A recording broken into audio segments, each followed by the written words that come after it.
the power of Holy Spirit. நான் பவுல் இறங்கி என்ன பண்ண தெரியுங்களா? இல்ல என் உயிர் உனக்குள்ள இருக்குது. விசுவாசம் பாருங்க. அங்க போய் ஜெபம் பண்ணி அதை செத்து போன வாலிபனை உயிரோடு எழுப்பிட்டு சாட்சியெல்லாம் சொல்லல. மறுபடியும் பிரேயர் ஸ்டார்ட் ஆகுது. கைத்தட்டாலையில சொல்லுவோமா, செத்து போன பணத்தை எழுப்பிட்டு நேரம் மேல போய் பிரசங்கம் பண்றாரு. இந்த காயங்கள் சுகமாக்கப்பட்டது. அது ஒன்றும் அவங்களுக்கு பெரிய அற்புதமான தெரியல. தேவ சமூகத்தில் இருப்பதுதான் அவர்களுக்கு பெரிய அற்புதமாய் இருந்தது. எந்த மனுஷன் தேவனோடு இருக்கிறானோ இயேசுவை போல மாறுவதற்கு ஒரே வழி ஜெபம். இயேசுவை போல வாழ்வதற்கும் இயேசு சொன்ன வழிகாட்டி வழியில நடப்பதற்கு ஒரே வழி வேதம். ரெண்டு இல்லாம நம்ம வாழ்க்கையில இடறி போயிடுவாங்க.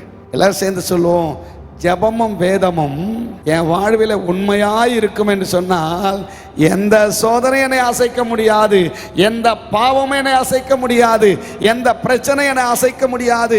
உலகத்தில் இருப்பவனிலும் எனக்குள் இருக்கிற இயேசு பெரியவராய் இருக்கிறார்.